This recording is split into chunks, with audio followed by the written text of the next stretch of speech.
سوژه ها همونطور که بهتون گفتم، مثلا اسطوره ها رو دوست دارم، یه بخشی از کارام اسطوره ها، یا مثلا چیز رو دوست دارم، شعر دوست دارم، خیلی تحت تاثیر شعرهای شعرها یا قصه هایی که تو شعرها بوده، یا موضوعایی که همینطوری یا تو کتابا خوندم یا یه داستانی رو خوندم یا مثلا با یکی حرف زدم یا یه صحنه‌ای رو دیدم. همه اینا میتونه یه دفعه یه موضوعی رو تو ذهن من به وجود، یعنی به یه چیزی فکر کنم بعد اونو پختش میکنم و کار میکنم.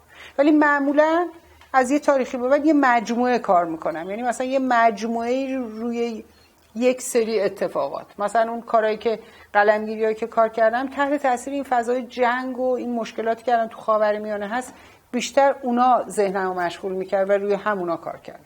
یه دفتر دارم که وقتی یه ایده میاد توی ذهنم، میرم تو اون دفتره مثلا با یه خط مینویسم، با 4 تا خطم 2 تا فیگور میذارم و مثلا بیرون میرم، یه جایی میرم تو خیابونم، هر جا یه کاغذ یا اون دفترم همراهمه که به محض اینکه یه فکری اومد تو ذهنم با 2 تا خط و یه نوشته که این بود منظور اصلی، می‌نویسم تو اون دفترم. اینا یه مجموعه میشن، جمع میشن، بعد میشینم پشت میزم از یکیشون شروع میکنم. بعد میبینم که خب این موضوع که دارم کار میکنم، یعنی میخوام کار کنم چیه، مثلا راجب چه چیزی دارم حرف میزنم. مثلا فرض کنیم که پرومته رو دارم کار میکنم، پرومته آتیش رو آورد به انسانها داد و بعد جریمش کردن، بعد دیگه یه پرنده دائم جگر اونو باید میخورد و جگرش دوباره تازه میشد و دوباره اثر میخورد، یه همچین جریمه بود. خب میگم که پس المان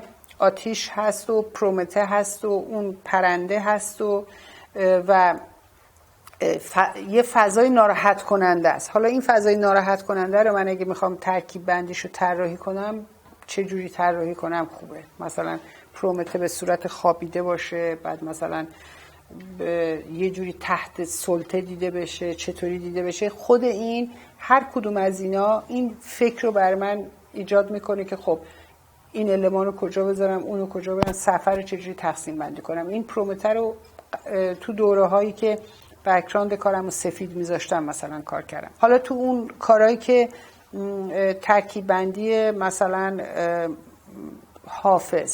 حافظ یه ریتمی داشت برای من، یه موسیقی داشت که اون موسیقی ترکیب بندی های منو انتخاب میکرد و موسیقی هر غزلی که داشتم کار میکردم، اون موسیقی که توی ذهن من میومد، ممکنه بعضیا آرومتر بود، بعضیا پیچیده تر بود، بعضیا مثلا ریتم جور دیگری داشت. اینا بر اون مبنا من تقسیم بندیاشو انجام دادم. بعد شروع میکنم فیگوراشو تک تک طراحی کردن. اون فیگوری که میخوام در یه قسمتایی از کار بذارم، اون فیگورا رو طراحی میکنم و بعد هی عوضشون میکنم تا برسم به یه نتیجه دلخواه. فیگور رو جداگانه، نه رو اون کاغذ، جداگانه هی طراحی میکنم، رو پوستی هم طراحی میکنم، چندین بار طراحی میکنم تا بالاخره به نتیجه برسم. وقتی به نتیجه رسیدم اونو میارم روی اون تقسیم بندی کلی. وقتی تقسیم بندی کلیم تموم شد، اون جاهایی که طبیعت داره، درخت میخوام بذارم، منظره میخوام بذارم یا آسمون و هر کدوم، اونا رو هم جاشو همه رو تعیین میکنم. کار من از اون کاراست که همه چیش باید از قبل تعیین بشه، یعنی حتی یه شاخه از این ور یا از اون ور، اونا رو هم همیشه تو طراحی میذارم. بعد اینا رو پشتشو سیاه میکنم، بعد مقوا میارم دقیق اندازه‌گیری میکنم که اون اندازه‌گیریش خیلی باید دقیق باشه، اشتباه نکنم 2 میلیمتر 1 میلیمتر، اون خیلی کشنده است.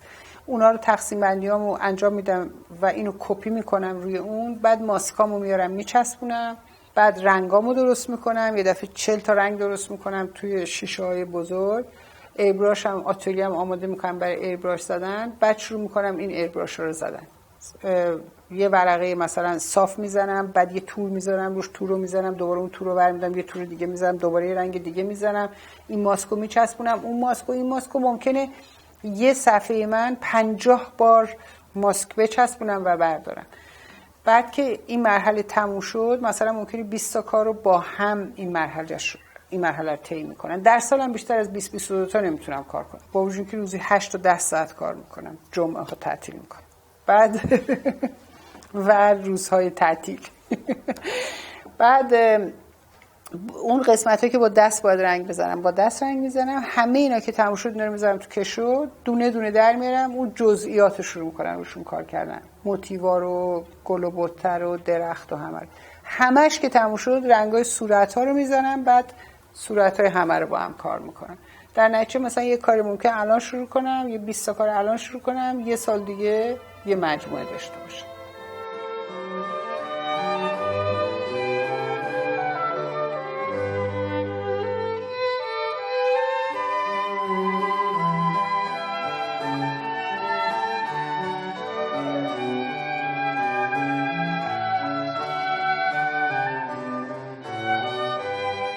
من هیچ کار فی‌البداهه نمیتونم انجام بدم. بخش فی‌البداهه کار من رنگاشه. یعنی اون موقع که دارم رنگ میزنم اتفاقا رنگ خودش به من حکومت میکنه، رنگ خودش میاد میگه منو بذار، من نمیذارم. مثلا میگم آبی، مثلا میگم زرد میخوام بذارم، یه دفعه میرم قرمز برمی‌دارم، خود قرمز اومده، یعنی کاریش نمیتونم بکنم. خیلی جالبه، واقعا رنگ بهم حکومت میکنه.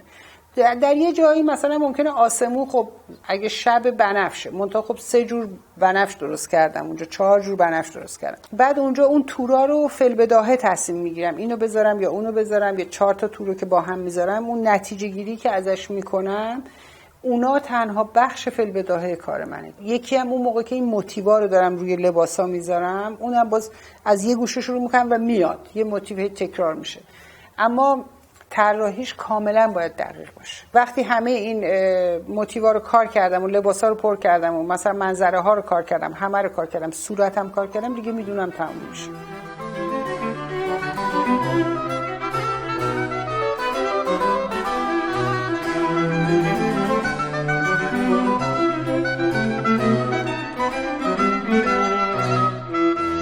ما که توی غار زندگی نمی‌کنیم که همه چی مؤثره. مثلا ممکنه یه روز آدم حالش بده، همون روز دارم رنگ میزنم، اون اثر بذاره روی رنگو یه خورده مثلا دلگیرتر کنه، نمیدونم، اصلا دوره‌ای رنگام با هم فرق داره. این پروسه ایبراش زدن هم ممکنه 2 ماه طول بکشه، روزی مثلا 7-10 ساعت این کارو میکنم، از 9 صبح شروع میکنم همینجوری تا 10 شب یک سره. یه دفعه یه تپش قلبی گرفتم، رفتم بیمارستان، داشتم میمردم، خیلی حالم بد شد.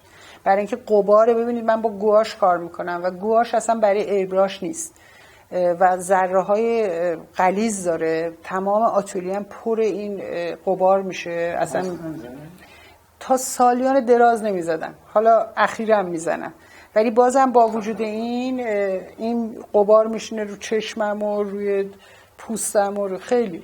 همیشه گواش کار میکنم، گواش روی مقوای ضخیم یا مقوای نازکتر، یا رو مقوای ماکت یا مقوای نازکتر.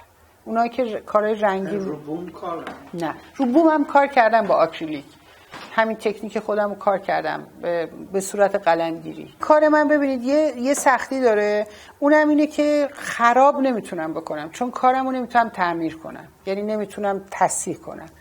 اگر که خراب میشه بود کارو بندازم کنار.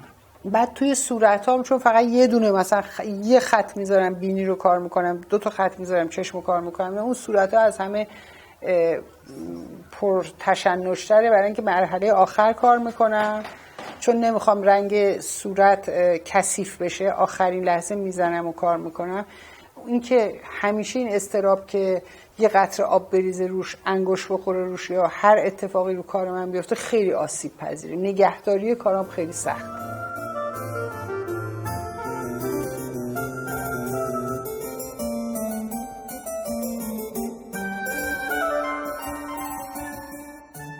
ما چقدر عذاب متریال میکشیدیم، اصلا نمیتونستیم هیچی پیدا کنیم در اون دوره سخت. واقعا نه کاغذ پیدا میشد، نه رنگ پیدا میشد، نه.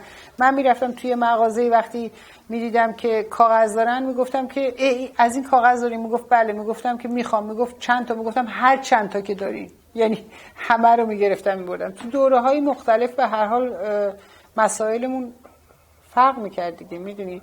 الان در حال حاضر مهمترین مسئله اینه که سلامتی بدن برای کار داشته باشیم، چون که در این سالهایی که کار کردیم یه جوری فرسایشی، چشممون، مثلا پشتمون، دستمون، گردنمون، همه شما با هر آرتیستی حرف بزنین یه سری مشکلات بدنی داره.